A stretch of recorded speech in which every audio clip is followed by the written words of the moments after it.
Hello guys and welcome back to the channel, where today guys I'll be showing you how to delete Toon Blast account permanently.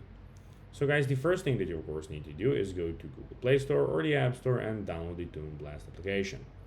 Then log in with your credentials or register if you haven't already done that, of course.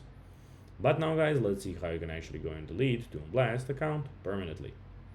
So first of all, to do so, you need to go to the top right corner on the screen and click on the gear icon. Here we have a lot of settings. So we have sound, music, haptic, chat, and last seen. We have the help and support language. We have how you can save your progress. And we have in the bottom, as you can see, it is with really opacity low letters, delete my account. Click on there. So account deletion. If you delete the account, you will lose all game progress, coins, and boosters and purchases. We will aim to complete your deletion request within 30 days. Once your account is deleted, this action cannot be reversed. If you return to the game before your account is deleted, you can of course cancel the deletion progress and restore your account.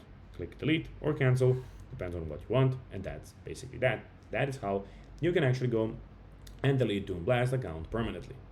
So guys, that will be everything for this video. I hope that you found this video informative and entertaining, guys. If you did, don't forget to like this video, share it, subscribe to the channel, and put the notifications on, as guys, this really helps us grow our channel. That will be everything, and I'll be seeing you in the next video. Until then, as always, bye guys.